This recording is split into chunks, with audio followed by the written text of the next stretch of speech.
Everybody take a deep breath, right? Hopefully that's helpful. I find that model of praying useful, especially when I get in a rut or when I feel like I'm stuck doing one thing all the same time. This is a very nice way to do it. And if you're a list person, you can actually break those down and then have different things under each one that you pray for, which can give a lot of variety to it. Well, hey, we're actually coming down to the end. We have 3 weeks left in this Christian Atheist teaching series. We're in the whole series, if you've been here, a part of it is really this examining how we can believe God, trust God, have faith in God, and even follow Him, but then there'll be certain parts of our lives where we live like He doesn't exist. So, to date, as we've gone through this, all right, let's see if we can make this work. Let's try this again. All right. There we go. All right. So what we've done so far is we said, well, what happens when we believe in God, but we don't really know Him? And if you remember this is when it's more about activity, religious activity, but we don't really have that personal relationship with Him. Then we looked at what happens when you believe in God, but not in prayer. In other words, we believe in God, but if you were to look at our prayer life, it really would look like we don't, because we don't lean into that, we don't trust. And then we said, well, what happens when you believe in God, but you don't think He's fair? You don't think that God treats us the way we need to be treated, and there's something that happens in that relationship when we do that way. And then we looked at when you believe in God, but you won't forgive. Even though He forgave us, we have this reluctance to forgive other people, which kind of makes us Christian atheists in regards to that. And then last time, before I left on vacation, we looked at when you believe in God, but you still worry all the time. When God says, don't worry, I got you, but we still worry. Well, today, we're going to do a fun topic. When you believe in God, but you trust more in money. Now, I know that nobody has a money problem, right? None of you have any problems with money. You've never had any issues with money. The problem with money is that it's a topic that we don't like to discuss. It can be embarrassing if we're in a bad place, or it can be prideful if we're in a good place. It's easy under this topic, almost more than any other, to point the finger, right? To blame something else. So like if we are in a place where we don't have enough, it's easy to say, well, it's not my fault. I lost my job. If I hadn't had that extra expense, if God had not done this over here, I would have had enough to do, and we get into this whole, it's very easy to say, look, this isn't my fault, right? Like if God treated me right, I'd be good with money. But that's not what we do. Now, here's the weird part. If I asked you today, will money bring you happiness? Right? I can see everybody already shaking. No, we all know that. Absolutely not. We know that money doesn't bring us happiness. So let me change the question. If someone gave you 15% of your annual income today, would your life get a little bit better? Yes, it would. Or how about this? If I had saved or just a little bit more money available for my retirement, I could relax just a little bit more. Sure. Or how about this? If someone won, or someone I knew won, and gave it to me, $500,000, I know exactly how I would spend it. Right? Some of you have spent time thinking, oh, I know exactly what I do.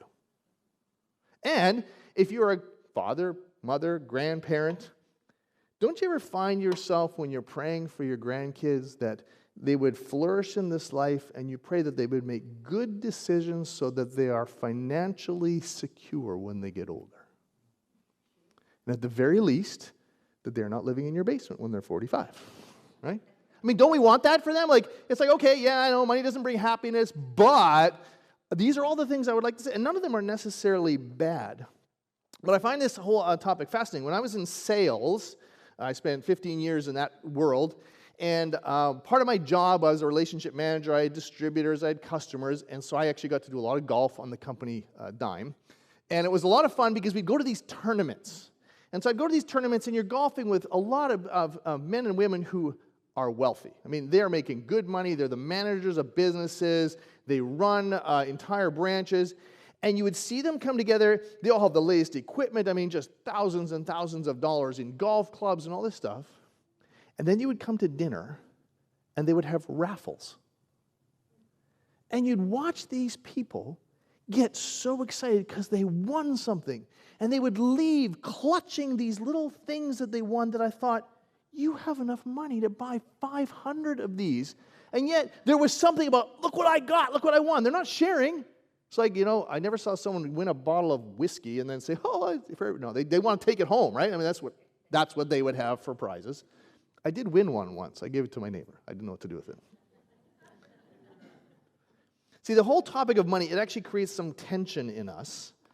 And if we're going to face that part of us that is a Christian atheist in regards to money, we have to identify several problems first. So let me go over 3, I think, that are a part of this. Here's the first. We have this issue that there's this underlying belief that money gets us something.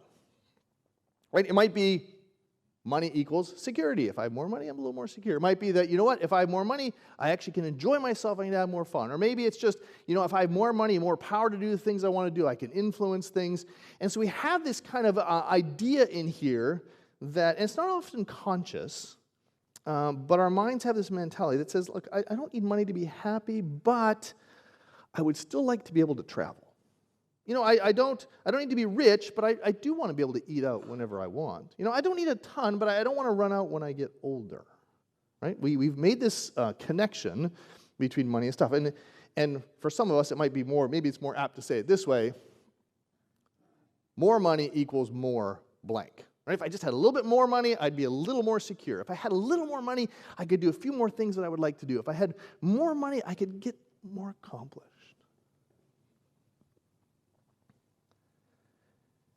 And what happens often is we see money as the solution to one or more of our supposed problems and our anxiousness. It's not unusual, but we've done this. That's problem number 1.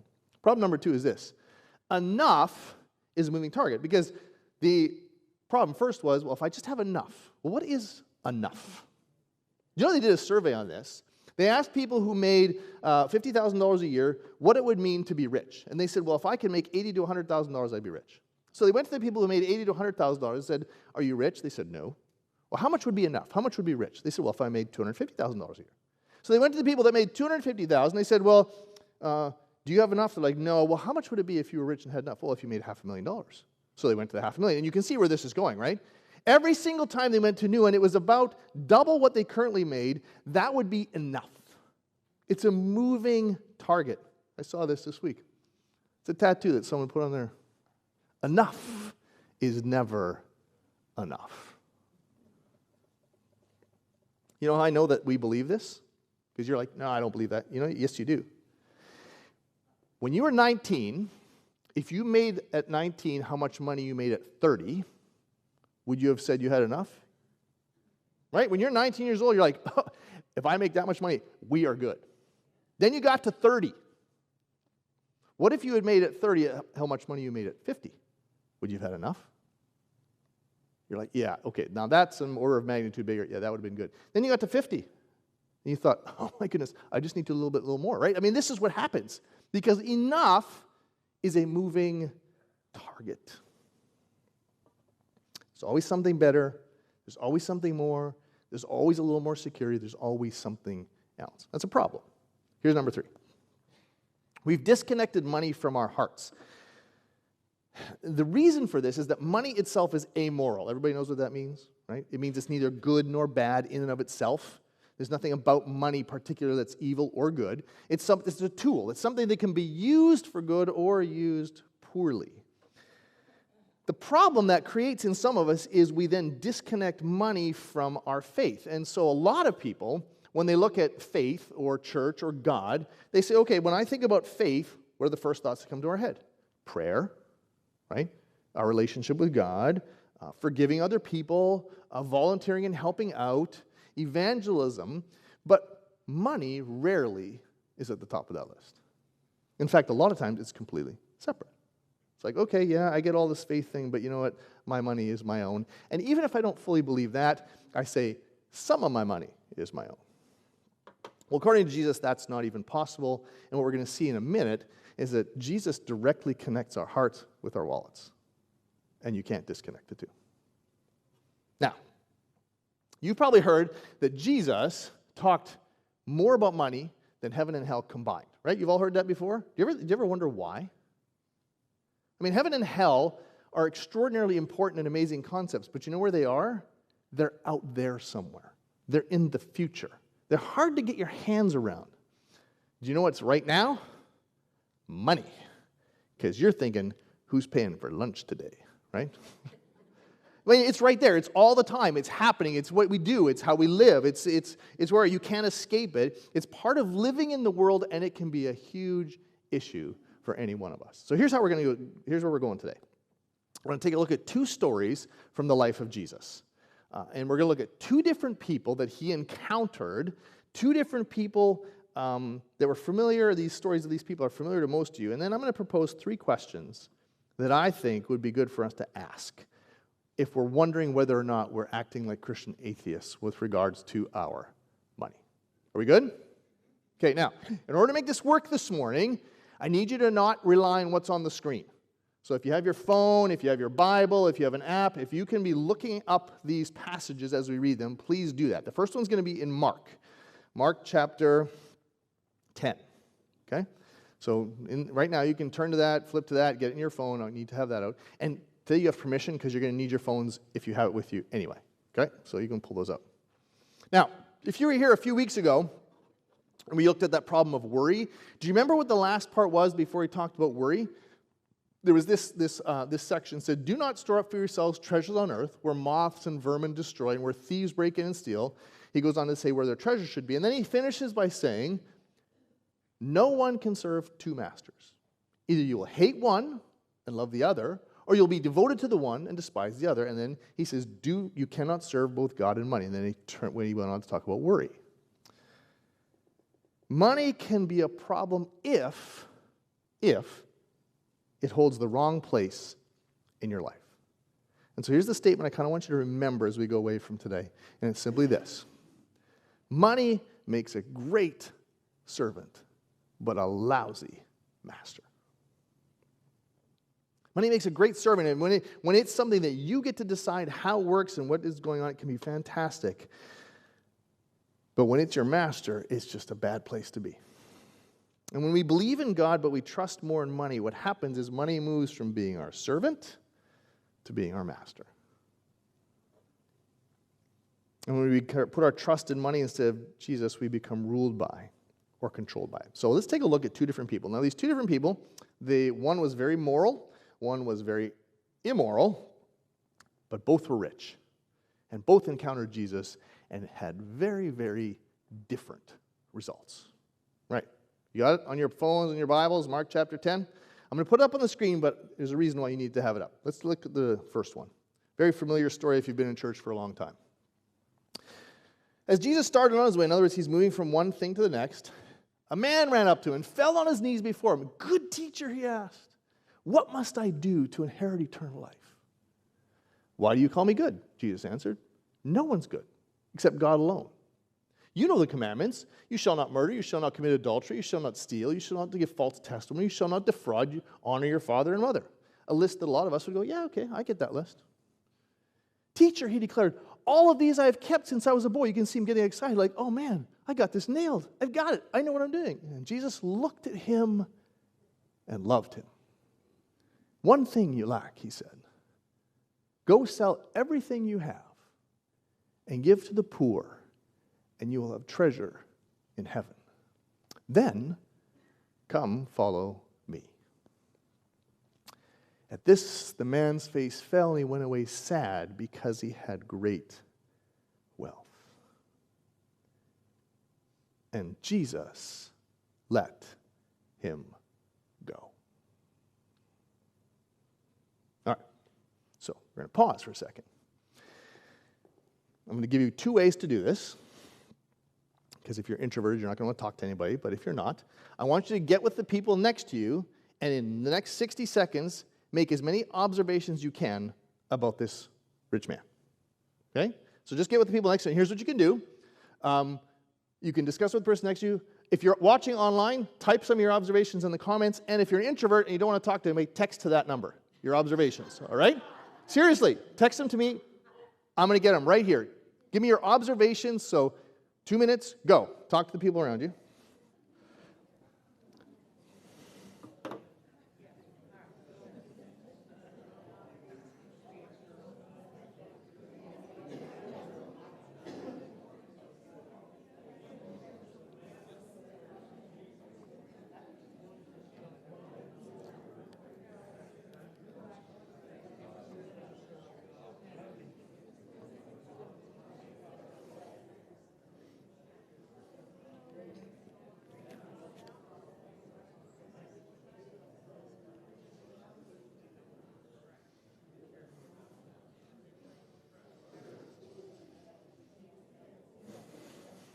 One more minute. Come on, more observations. Make as many as you can in your group. You can text these observations to me.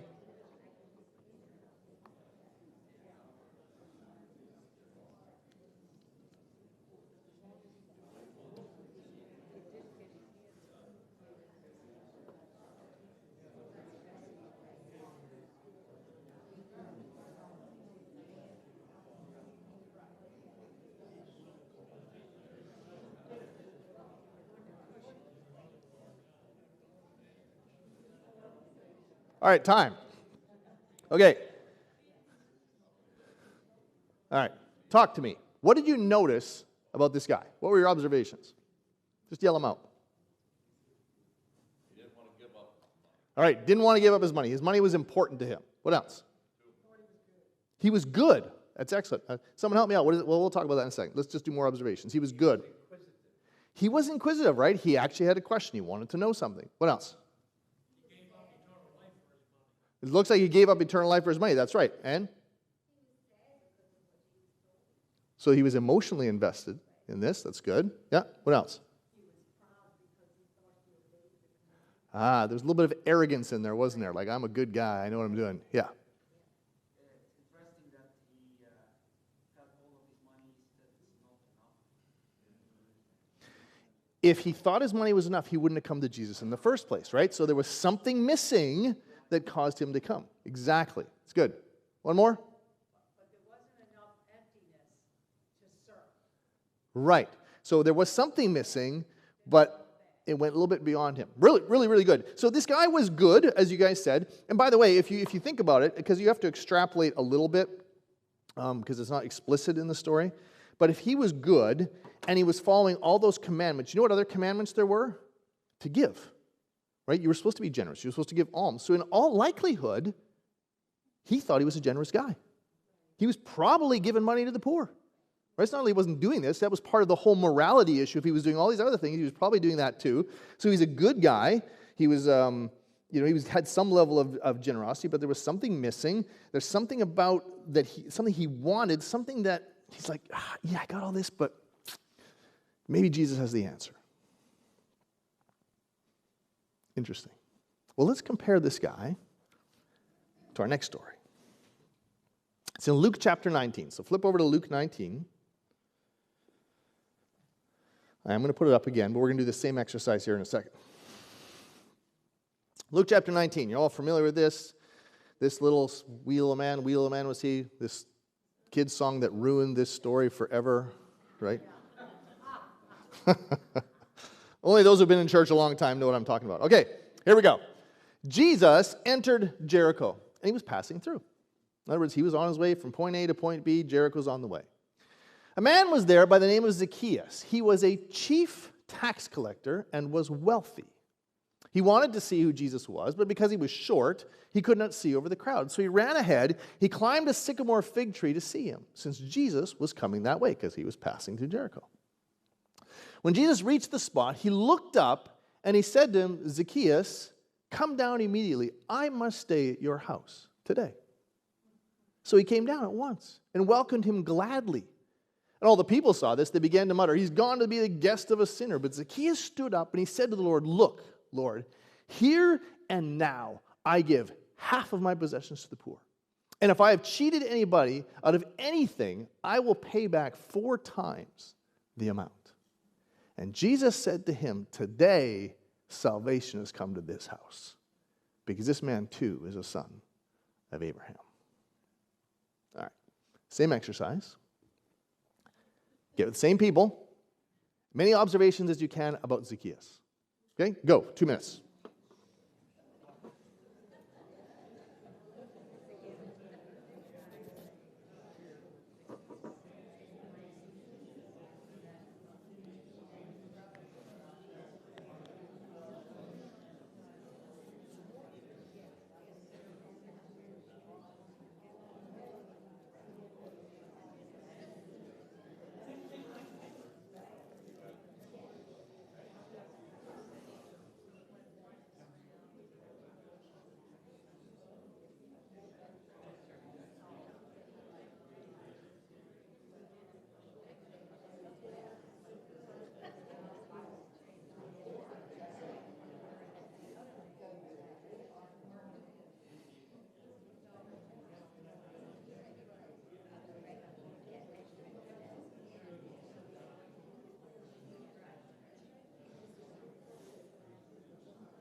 All right, just a couple more seconds.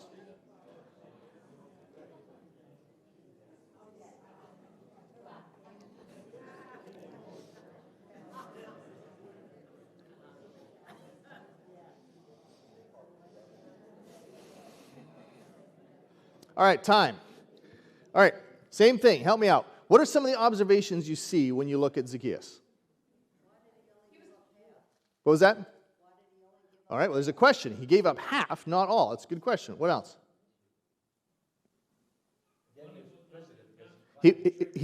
That's right. He was an inquisitive person. In other words, he was curious again, kind of the same as the rich young man. There was something over here. Money was not his master. Okay, money wasn't his master at the end. Yep. Okay, what else? He acknowledged the Lord. He did acknowledge the Lord. That's good. Yeah. Didn't see himself as a good man. Very different from the rich young ruler. That's good. What else? I was gonna connect the two. One felt he is righteous, asking a question, didn't need. The other one, Zacchaeus, felt that I'm a sinner, I'm a tax collector, I need salvation. Yeah. Okay, good. Good. He wasn't concerned with how much money he would have to put out. Okay. He kind of just like, I'll do what I got to do. Wasn't terribly worried about it. It's good. Yeah. He had a heart change. He had a heart change, which is the key, right, in the story. That's good. Any other ones? I think the first man wanted a commendation.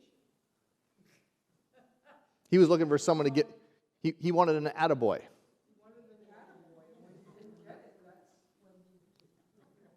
Two people. Now, it's interesting because there's some real similarities, right? They're both very wealthy men.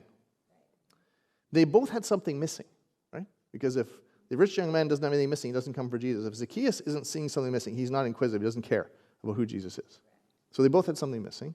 So they both come to Jesus, and the difference comes, and now the difference, of course, is that one is completely moral, right, in his own eyes, or at least in the eyes of the law.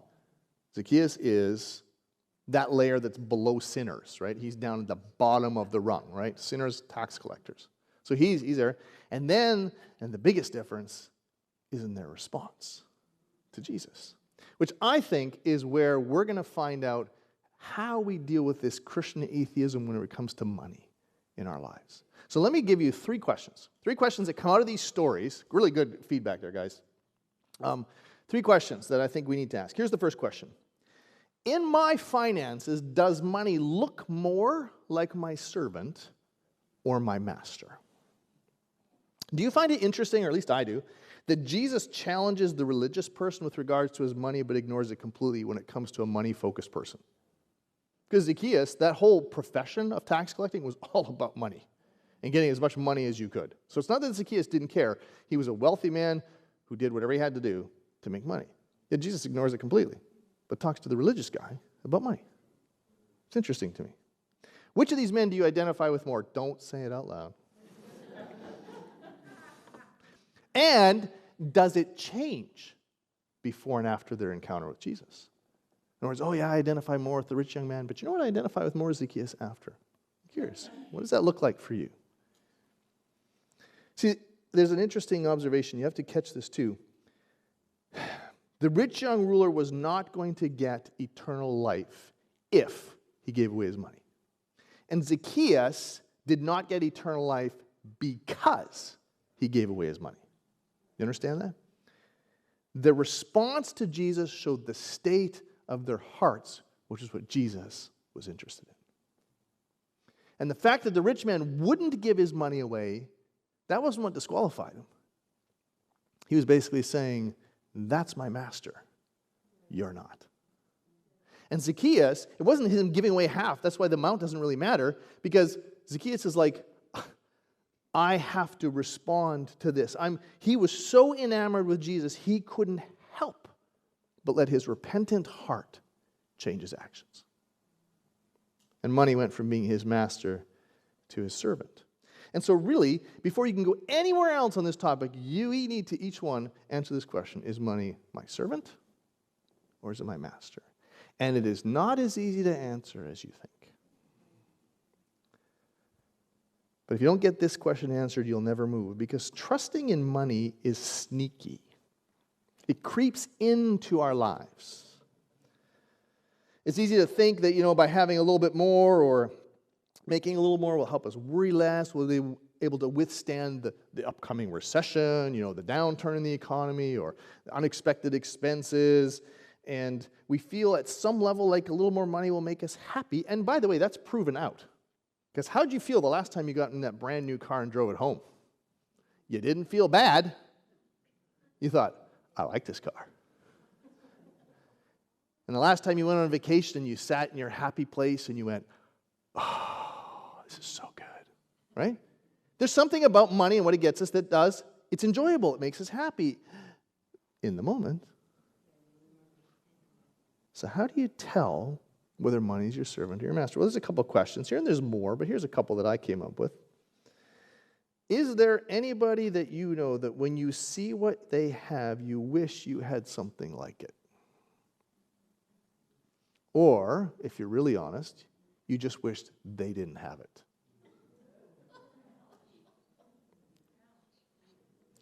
Do you find yourself fantasizing a lot about how life would be better if you only had blank?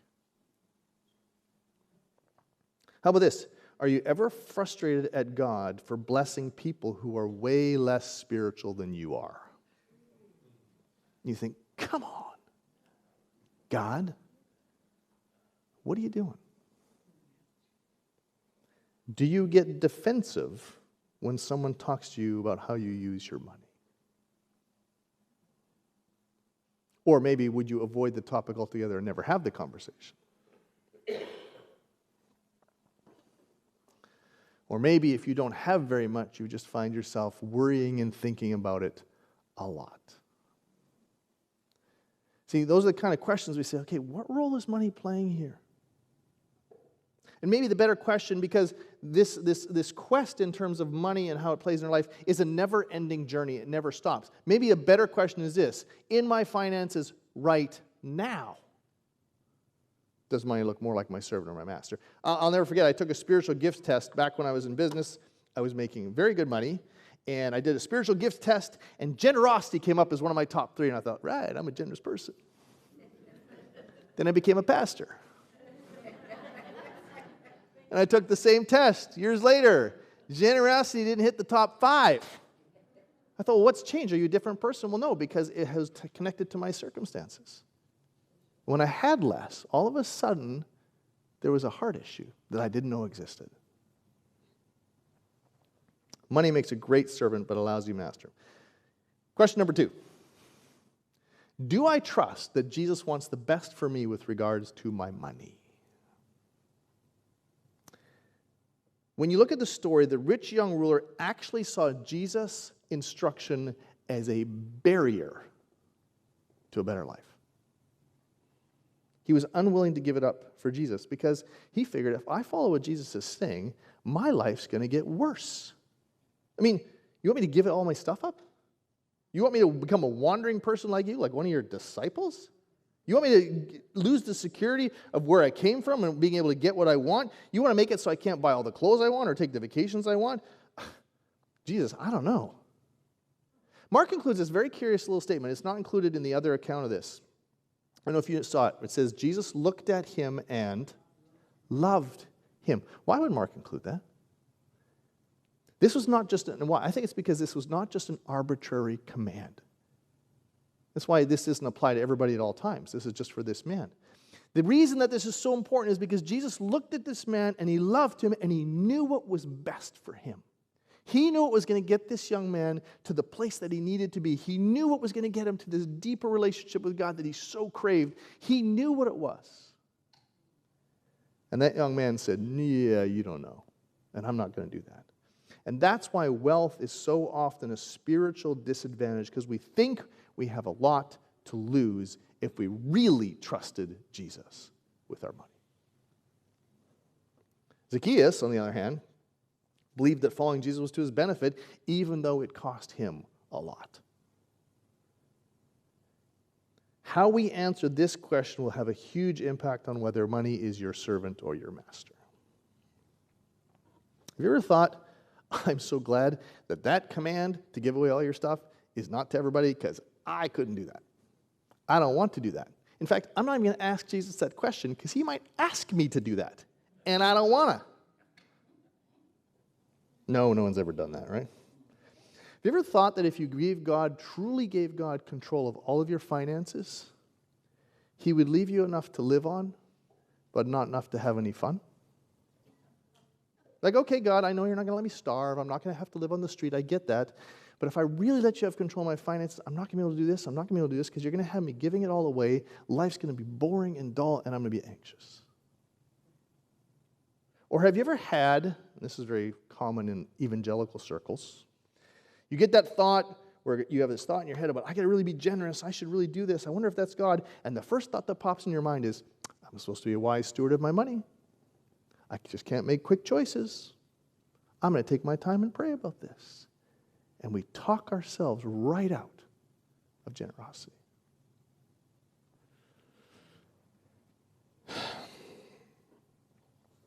Do I trust that if I gave God full 100% control and access to my money, that what he asks of me is the best thing for me? I don't know. So maybe your answer is, well, Weldon, I'm probably somewhere in the middle. I think I trust Jesus for my best. I'm pretty sure that money's my servant. I don't think it's my master. Or maybe you're like, I don't know that at all. Or maybe you're like, I'm pretty confident, but I want to move in the right direction with this because I want money to be my servant, not my master. So here's the third question, and the one I want you to be asking this week. How can I increase my generosity quotient? How can I do that? Do you know that among committed followers of Jesus, only 1 in 20 tithe, defined as 10% of your income? And 4 out of 5 give less than 2% of their income. 1/4 of, and these are not just churchgoers, these are regular committed Christ followers, 1 in 4 give nothing to their local church. Do you know that overall in the United States today, the average giving level is 2.5%? Do you know what it was during the Great Depression? 3.3. More money does not make you more generous. More money just makes you more of what you already are. And Christians have this habit of giving God their leftovers even when they're being generous, right? You ever heard the story of Christians who got together and gave their used tea bags to send to the missionaries because they wanted to be generous? It's true, real stuff. I have been in churches my entire life. Almost never have I had someone walk into the church and say, look, I have enough money to buy a new living room set. So I'm going to keep the one I have and I'm going to buy a new one for the church. You know what they do? Oh, that is an ugly print. Okay, that was in 30 years ago. It doesn't squeak too bad. You know who can use this? The church. And I'm going to get the brand new leather sofa. Now you're squirming in your seats because you've done this kind of thing, right? Do you know how many useless computers churches get? Oh, I just bought a brand new computer. It's fast. It does everything I need it to do. This one, oh, it's awful. Where should I go? I could throw it out or give it to the church or give it to someone else. We do this all the time. So when I say up our generosity quotient, here's what I'm challenging you to. And this is a very helpful model. I learned this years ago, and I found this really, really helpful. There's 3 levels of giving when you're learning to be generous. And I'm not talking about just giving to your church. I'm talking about generosity in general. Here's the first level. Deciding what can I afford to give. This is the first level of giving whenever you're being generous is, these are the things that based on how I'm living, here's what I can afford to give this away. Here's how I can afford to be generous. I can afford to pay for that person's groceries. I can afford to give this much to church. I can afford, to help this person over here. I mean, it's what I can afford. I look at my life, I look at my budget, I look at my expenses, and I'm like, I can afford to do this. It's good because it means there has to be some planning. You have to do some thinking about this stuff. It takes into account, your skills, your retirement, your income, what you do for hobbies, what you're planning to do for vacation. You kind of put all that in, you make your assessment, you're like, I can afford to do this and I'm going to give it. It's good. It's really good. It takes planning. But it doesn't materially change anything for us because we can afford it. This is probably where most people land. I would actually put a level below that where people haven't even thought about it, and when it comes time to give something to someone, they're like, hey, $3, and they give it. That's not even afford, that's just what's left over. The first level of giving, if you're looking at your generosity, how can I be more money is my servant and not my master, is, well, what can I afford to give? Here's level 2. What can I sacrifice to give? This is the next level of giving. This is where, in order to be next level of generous, I have to give something up. This is when you decide, okay, I'm going to give 10% of my income. And because of that, I can't do everything I want to do. I can't buy everything I'd like to buy. Things that I would normally have, I give up. Might mean not getting the car that you desire or the saving as much as you wish you have. But this is the kind of giving that says, God, you are worthy of my trust. I will give this up for you because you matter more than myself. This is a wonderful place to be. And most of you have probably done this at various points in your life where you've said, you know what, I'm giving this up to give this. It's fantastic. If you do that, marvelous. And sometimes it's situational. Sometimes it's not all the time. Sometimes it comes and goes. But there's a third level giving. What can I have faith to give? This is when I say, okay, God, I'm going to give this, and I have no idea how. This is the kind of giving that your family looks at you and says, you are irrational. This doesn't make sense. Why are you doing this? This is when your Christ-following friends say, you're being unwise. You're not stewarding your resources well. Faith says, God, I don't know where this is coming from. I don't know how I'm going to make ends meet. I'm not sure how this is going to work out, but I'm going to trust you and give it anyway because you told me to. This is the widow with the 2 cents in the temple who gave the last 2 cents she had to live on.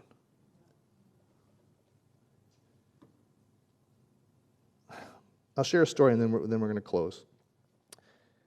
And then I say this is a journey because God has to keep you teaching you this over and over. Many, many years ago, the church I was in had a building campaign. They kind of taught through some of this. And my wife and I thought, well, what can we afford to give? What can we give? And it was a 3-year commitment. So we kind of came up with this number. We thought, okay, yeah, we can do that. That doesn't really, we can make that happen. And then as I was praying, God says, okay, that's fine. You need to do more. In fact, I want you to give 2.5 times that much. And I was like, woohoo. I don't know, God. So, of course, I went to Yvonne, and we talked about it, and we prayed about it, and we said, oh, we have to give up a whole lot. Let's do this. I finally said, all right, God, I'm in. And then God said, I want you to double it again. And I thought, I am not talking to my wife about this. Because I thought, there's no way. I said, this is a level of money.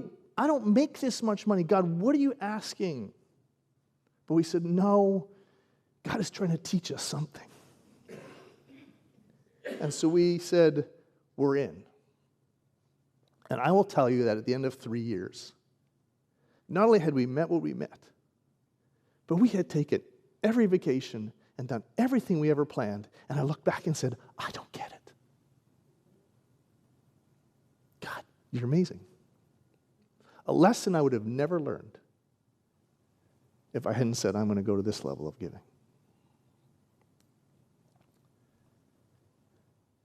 Money makes a great servant, but a lousy master. See, here's the thing, my friends. God doesn't want to get your money. He doesn't care about your money, but he wants to make sure your money doesn't get you. So let me finish with this illustration. I don't know if you guys have seen this. When I was younger, and they always talked about what money was like as a follower of Jesus, they would say, look, really, God is the source of all the stuff you have. And so what God does is he fills you up. And maybe he fills you up to the brim, and this is all the stuff that you have. This is your money. This is your resources. These are things. And what we're supposed to do is we're supposed to give some of that to other people. And then God, if we trust him, he'll refill us, and we'll give a little bit more to people. It's not a bad illustration, right? It makes sense, right? God's the source. We get it, and we give it out. But I wonder if it's flawed. Because when we think of our money and our resources this way, guess whose they still are? Mine.